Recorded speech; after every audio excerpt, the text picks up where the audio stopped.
አማን በአማን እውነት በእውነት ተሰራ በደብረ ታቦር የሆነ አምላክ ተመሰገነን ያለው ሊቃውንቱ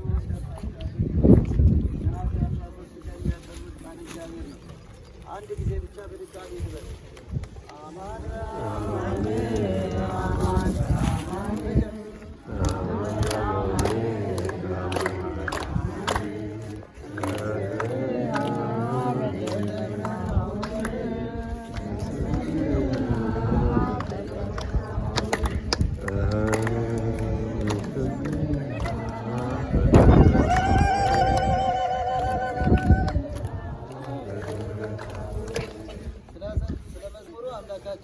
እግዚአብሔር ስም የተመሰገነ ይሁን። አሜን። አንድ ጊዜ እሺ፣ ጠጋ በሉ። ወንጌሉን እናነብና ጸሎት አድርገን እንወርዳለን። የማቴዎስ ወንጌል ምዕራፍ 17 ከቁጥር 1 ከስድስት ቀንም በኋላ ኢየሱስ ጴጥሮስንና ያዕቆብን ወንድሙንም ዮሐንስን ይዞ ወደ ረጅም ተራራ ብቻውን አወጣቸው። ይህ ነው። በፊታቸውም ተለወጠ፣ ፊቱም እንደ ፀሐይ በራ፣ ልብሱም እንደ ብርሃን ነጭ ሆነ። እነሆም ሙሴና ኤልያስ ከእርሱ ጋር ሲነጋገሩ ታዩአቸው። ጴጥሮስም መልሶ ኢየሱስን ጌታ ሆይ በዚህ መሆን ለእኛ መልካም ነው። ብትወድስ በዚህ 3 ዳስ፣ አንዱን ለአንተ፣ አንዱንም ለሙሴ፣ አንዱንም ለኤልያስ እንስራ አለ። እርሱም ገና ሲናገር እነሆ ብሩህ ደመና ጋረዳቸው። እነሆም ከደመናው በእርሱ ደስ የሚለኝ የምወደው ልጄ ይህ ነው፣ እርሱን ስሙት የሚል ድምፅ መጣ። ደቀ መዛሙርቱም ሰምተው በፊታቸው ወደቁ፣ እጅግም ፈርተው ነበር። ኢየሱስም ቀርቦ ዳሰሳቸውና ተነሱ፣ አትፍሩም አላቸው። ዓይናቸውንም አቅንተው ሲያዩ ለኢየሱስ ብቻ በቀር ማንንም አላዩም። ከተራራውም በወረዱ ጊዜ ኢየሱስ የሰው ልጅ ከሙታን እስኪነሳ ድረስ ያያችሁትን ለማንም አትንገሩ ብሎ አዘዛቸው። ደቀ መዛሙርቱም እንግዲህ ጸሐፊዎች ኤልያስ አስቀድሞ ሊመጣ ይገባዋል ስለምን ይላሉ ብለው ጠየቁ። ስለ ቃሉ አምላካችን የልዑል እግዚአብሔር ስም የተመሰገነ ይሁን። አሁን ያነበብነው የማቴዎስ ወንጌል ምዕራፍ 17 ነው። በቤተ ክርስቲያናችን ነሐሴ 13 ቀን የምናከብረው የደብረ ታቦር ከ9 አበይት በዓላት አንዱ የሆነው የደብረ ታቦር ድንቅ ነገር የተፈጸመበት ተራራ ላይ ያለው። በዚህ መሰረት ደብረ ታቦር ማለት ደብር ተራራ ነው። ታቦር ደግሞ በአንድነት መቆም፣ በህብረት መቆም ማለት ነው ትርጉሙ። ይህ ምንድነው? ነቢያትና ሐዋርያት ከጌታችን ጋር በአንድነት የቆሙበት ተራራ ስለሆነ ነው። ታቦር ወአርሞንዔም በስመ ዚአከ ይትፌሱ፣ ታቦርና አርሞንዔም በስም ደስ ይላቸዋል የሚለው ትንቢት የሚያሳየው ታቦር ይሄ ነው። አርሞንዔም ደግሞ በዚህ በኩል ስትሄዱ እዚህ ተራራ ላይ ሆነች ይታያቸዋል። የዚህ ትይዩ ተራራ ነው። ስለዚህ በአርሞንዔም ዮርዳኖስ ፈለቀ፣ በዚህ በታቦር ደግሞ ብርሃነ መለኮቱ ተገለጠ። ሁለቱ የእግዚአብሔር ሥራ የተገለጠባቸው ተራሮች ስለሆኑ አስቀድሞ ትንቢት ተነግሮላቸዋል። ከአዲስ ኪዳን በፊት ይህ ተራራ በሌላ ታሪክም ይታወቃል። በመሳፍንት ዘመን በመጽሐፈ መሳፍንት ምዕራፍ 4 ጀምሮ በነ ሲሳራ ዘመን ሲሳራን ባርቅ ዲቦራ ነቢይት ነች፣ እግዚአብሔር የገለጠላት የእግዚአብሔር ወዳጅ። በዲቦራ ምክር እግዚአብሔር ነግሯቸው ጠላቶቻቸውን ባርቅ ድል ያደረጉት በዚህ ተራራ ነው። በአዲስ ኪዳን መድኃኒታችን ኢየሱስ ክርስቶስ የነቢያት ትንቢት ይፈጸም ዘንድ እንዲሁም ጠላት ዲያብሎስንም ድል ያደርግልን መገለጡን ያስተምረን ያሳየን ዘንድ በደብረ ታቦር ድንቅ ነገሩን ሊገልጥ ወደደ። በወንጌሉ እንደሰማችሁት 12ቱንም ደቀ መዛሙርት በገሊላ ዙሪያ ሲያስተምር ታምራት ሲያደርግ አብረውት ነበሩ። ወደዚህ ተራራ ሲወጣ ግን 3ቱን ብቻ ይዟቸው ከ6 ቀን በኋላ ይላል። በሉቃስ ደግሞ 8 ቀን ይላል። ይሄ የሚጣላ አይደለም። 8 እና 6 ከቂሳሪያ እስከ ደብረ ታቦር የቂሳሪያውን ታሪክ መነሻ ማድረግ ነው። ከቂሳሪያ እስከ ደብረ ታቦር በእግራቸው ስለመጡ ቀናቱን ቀጥሮ አንደኛው ወንጌላዊ ጻፈ። አንዱ ደግሞ ከቂሳሪያ ከተነገረው ንግግር ድርጊቱን ብቻ ቆጥሮ ጻፈ። ምንድን ነበር በቂሳሪያ የተነገረው? ነሐሴ 7 ቀን በቤተክርስቲያናችን የጽንሰቷ ዕለት በቅዳሴ የሚነበበው ወንጌል ይህንንም ያሳየናል። በቂሳሪያ የማቴዎስ ወንጌል ምዕራፍ 16 ላይ ሰዎች ማን ይሉኛል ብሎ የጠየቀበት ነው። ሰዎች ማን ይሉኛል ብሎ ከጠየቀበት ቀን 6ኛው ቀን ማለት ነው። በዚያም ጊዜ ምን አሉ? አንዳንዶች ዮሐንስ ነው ይላሉ፣ አንዳንዶች ሙሴ ነው፣ አንዳንዶች ከነቢያት አንዱ ነው ይላሉ። እናንተስ ማን ትሉኛላችሁ አለ። መልስ የሰጠው ማን ነው? ጴጥሮስ። ምን አለ? አንተ ሕያው የእግዚአብሔር ልጅ። ከዚህ በኋላ ጌታችን ምን አለው? ስጋና ደም አይደለም የገለጠልን መንፈስ ቅዱስ ነው። የዛን ጊዜ ነው ጴጥሮስ ያለው አንተ መሰረት ነህ፣ አንተ መሰረትነት ላይ ቤተክርስቲያንን እሰራታለሁ ብሎ ቃል ገብቶለታል።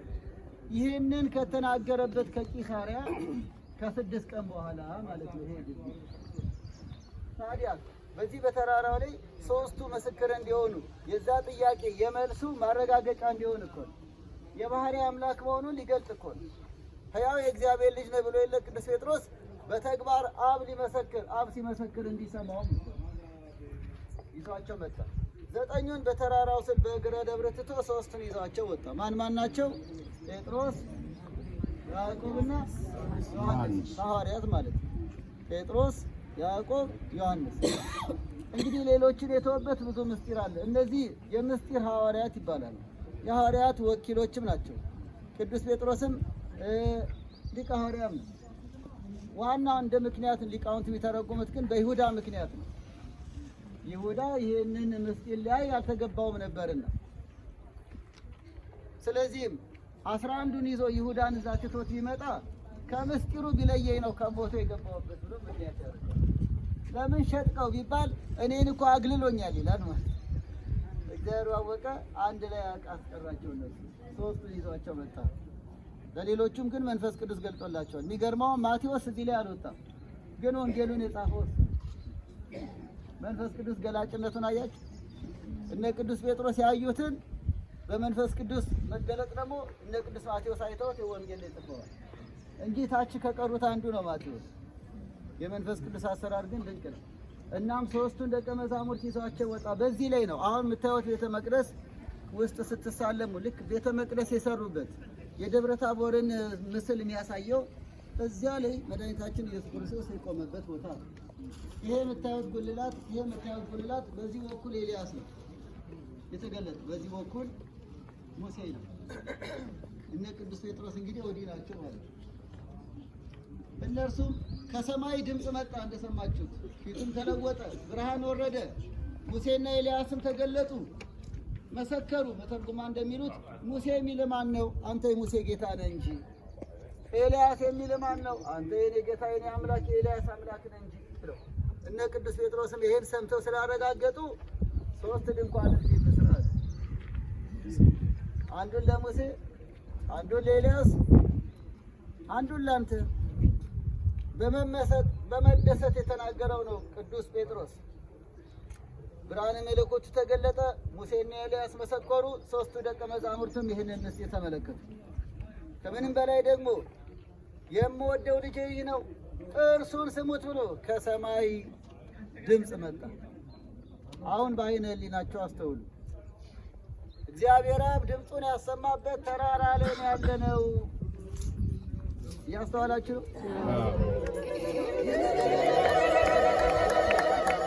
እግዚአብሔር ወልድ በተለየ አካሉ ብርሃን ለብሶ የብርሃን አምላክ ተለወጠ፣ ደመናም ጋረዳቸው። እግዚአብሔር አብ መሰከረ፣ እግዚአብሔር ወልድ በተለየ አካሉ ታየ።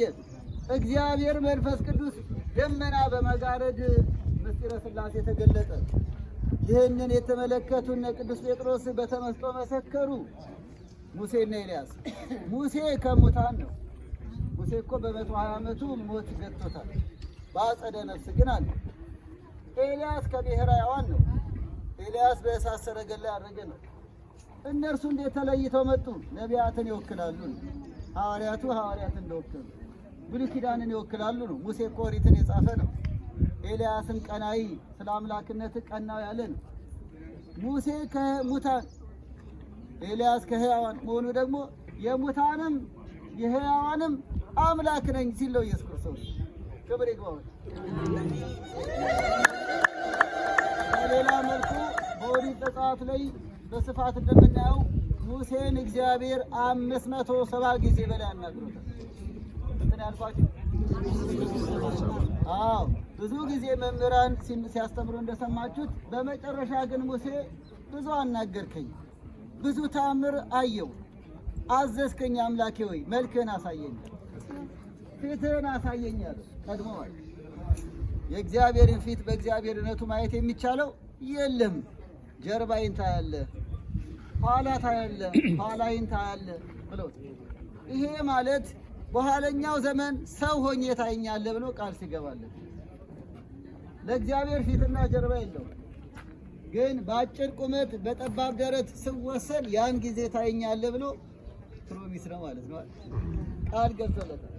ቃል በገባለት መሰረት የማያደርገውን የማይናገር የተናገረውን የማያስቀር አምላክ ይኸው ስጋው በመቃብር ነፍሱ በአጸደ ነፍስ ያለችውን ሙሴን በዚህ ላይ ጠርቶ አየው ማለት ነው። በዚህ አጋጣሚ እኛ የኦርቶዶክስ ተዋሕዶ ቤተክርስቲያን አማኞች ቅዱሳን በአጸደ ነፍስ እንደሚያማልዱ ሕያዋን እንደሆኑ ከምንመሰክርበት ማስረጃ አንዱ ይህ ቦታ ነው። እንደ ሌሎቹ በቃ የሞተ ሰብ አለቀ ተቀበረ ነፍሱን በቃ አለቀለት እንደሚሉት ቢሆን ኖሮ ሙሴ ከሞተ ከ1000 ዓመት በኋላ እንዴት መጣ? ቅዱሳን ሕያዋን ናቸው። ቅዱሳን በአጸደ ነፍስ አሉ። ስማቸው በተጠራበት ሁሉ ቅዱሳን ሕያዋን ናቸው ይገኛሉ ብለን የምናምነው ይህን መሰረት አድርገን፣ ለዚህ ማስረጃው ሙሴ መሆኑን እኮ ቅዱስ ጴጥሮስ አወቀ። ድንኳን እንስራ አንዱን ለሙሴ አለ። ስለዚህ ቅዱሳን በአጸደ ነፍስ ሕያዋን ሆነው እንደሚያማልዱ ጸሎታቸው እንደሚረዳን አንዱ ማስረጃ በዚህ ቦታ የተፈጸመው ግን እየተረዳችሁ ነው። በቤተ ክርስቲያናችን ትምህርት እንኮራለን። ሙሴ የተገባለትን ቃል ተፈጸመለት። ኤልያስ ደግሞ ቀናኢ ነበርና ለቀናኢያን ስለ አምላክነቱ ስለ ሃይማኖታቸው ቀናኢ ያልሆኑ እርሱ እንደሚገለጥ ጸጋ ክብር እንደሚያበዛላቸው ሲያሳይ፣ ደግሞ ኤልያስ ቀድሞ እኔ ብቻዬን ነኝ ሲል ነበር። ኧረ ብቻህን አይደለም የሁሉ ከአንተ ጋር ነው ሲለው ብቻዬን ነኝ ውሰደኝ እያለ ይጸልይ ነበር ቀድሞ። ሌሎቹ ጋር ካሉት አንተ ጋር ያለው ይበልጣል እያለው ነበር።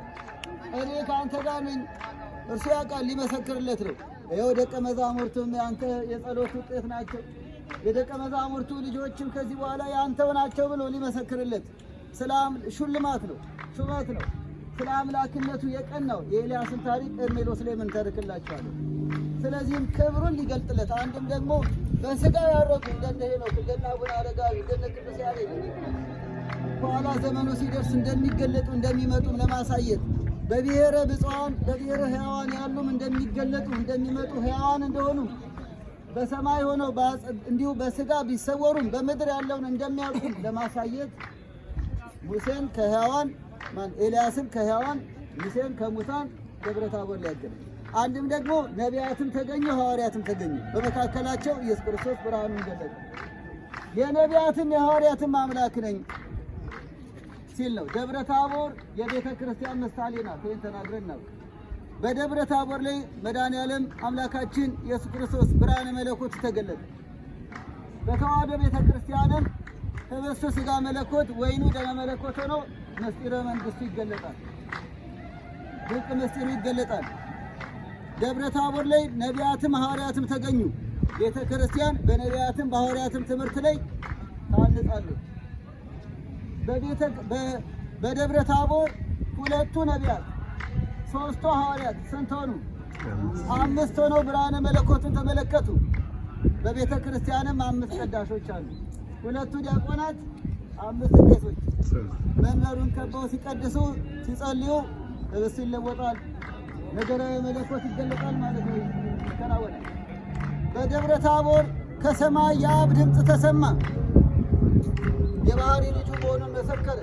ሰማያዊ ክብር የሚገለጥባት ሥርዓተ ሰማይ ተሰራ በምድር የተባለላት ሰማያዊ ምስጢር፣ ሰማያዊ ዜማ የሚሰማባት አንዲቷ ቤተክርስቲያን የኦርቶዶክስ ቤተክርስቲያን። ስለዚህ ደብረ ታቦር የተዋሕዶ ቤተክርስቲያን ምሳሌ ነው። ይሄንና የመሳሰለውን ሁሉ ምስጢር የያዘ ነው ለማለት ነው። ከሁሉ በላይ ሌላም በየመኪናችን እንማራለን። በደብረ ታቦር በእውነት አሁን እናቶች አባቶች በጣም ሐሴት እንድታደርጉ ነው። ከሰማይ ድምፅ የተሰማበት ኢየሱስ ክርስቶስ ብርሃነ መለኮትን የገለጠበት፣ ሙሴና ኤልያስ የተገለጡበት፣ ደቀ መዛሙርቱ የተገለጡበት፣ የተገኙና ይህን ታምር ያዩበት ከዚህ በላይ የተቀደሰ ስፍራ ምን አለ?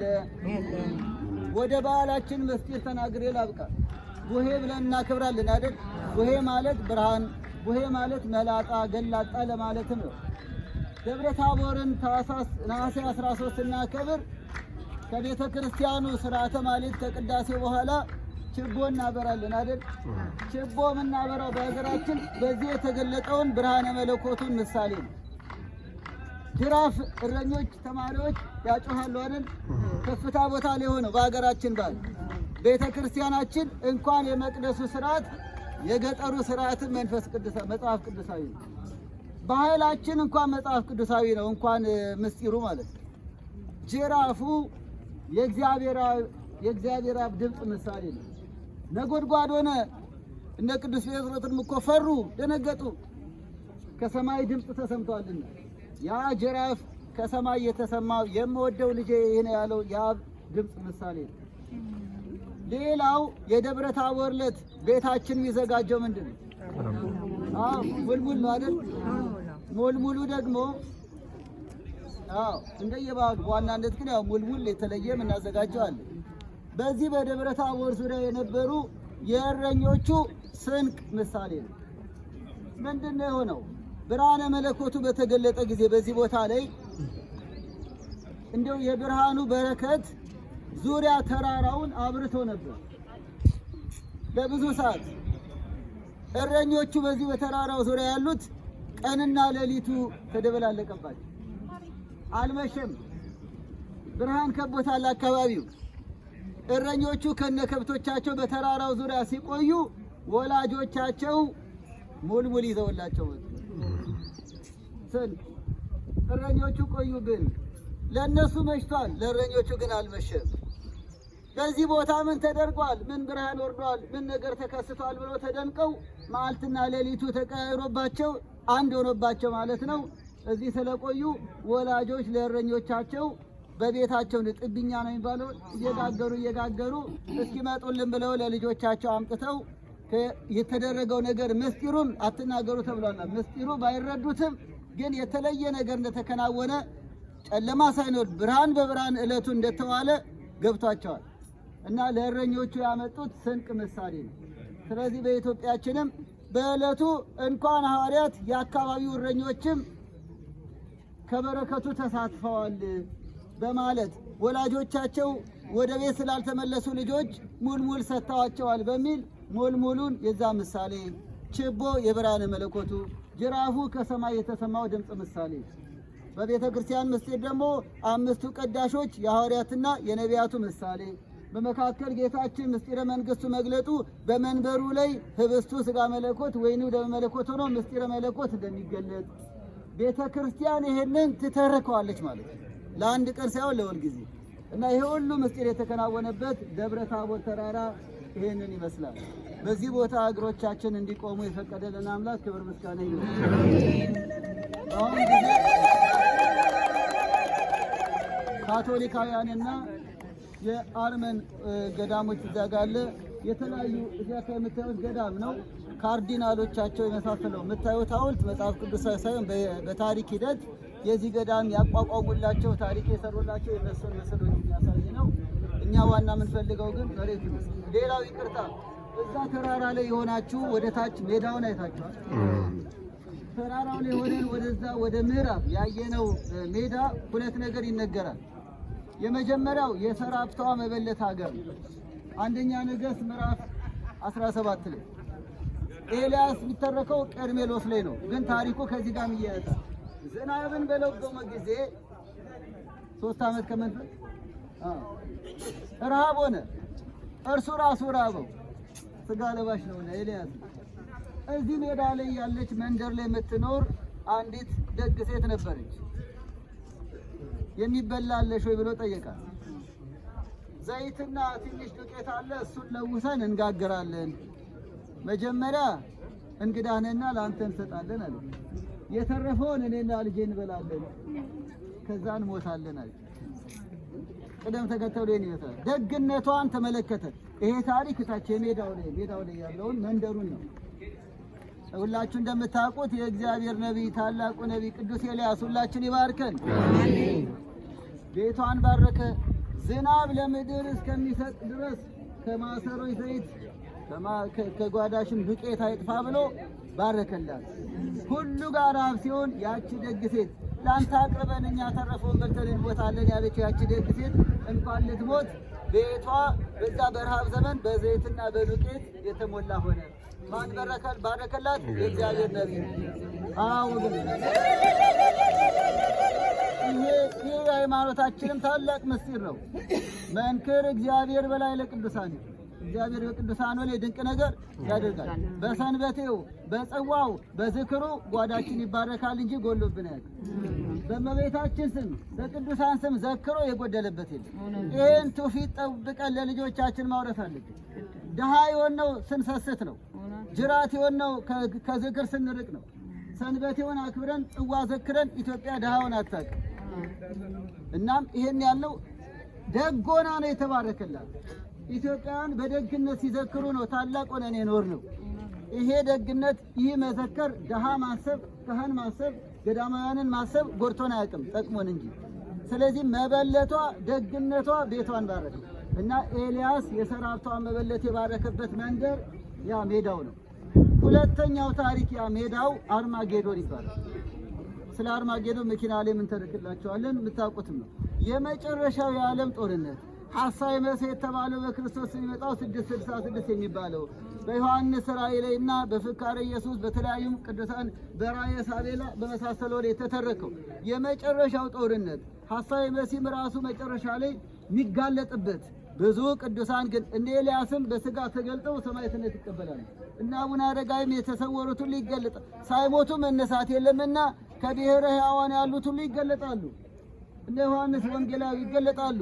እኛ ግን አናውቃቸውም፣ የበቁ ያውቃቸዋል። ሰማዕትነት ይቀበላሉ። ያ የመጨረሻው ጦርነት አርማጌዶ የሚባል የሚከናወነው እዚህ ተራራ ላይ የሆናችሁ ያያችሁት ያ ሜዳው ነው። ስለዚህ ሰራፕታም ይባላል፣ አርማጌዶ መታሰቢያም ወይም አርማጌዶ የሚከናወንበትም ይባላል። ይሄው ነው እንግዲህ ይሄንን ሁሉ እንድናይ የፈቀደ አምላካችን ክብር ይግባው። በእውነት በዚህ መኖር ለኛ መልካም ነው አለ አይደል ቅዱስ ጴጥሮስ። እጅግ በጣም ደስ የሚያሰኝ ነው የእግዚአብሔር ድንቅ ሥራ ከተፈጸመበት። እናም የአብ ድምፅ የተሰማበት እግዚአብሔር ወልድ በደመና ተጋርዶ ምስጢረ መለኮቱን የገለጠበት እነ ቅዱስ ጴጥሮስ እነ ሙሴ እነ ኤልያስ ከተገኙበት ቦታ በላይ መገኘት ትልቅ ክብር የለም። በእውነት ይሄንን እንድናይ እንድንረግ እንድንጸልይ የፈቀደልን አምላክ አንድ ጊዜ በልታ መስክኑ።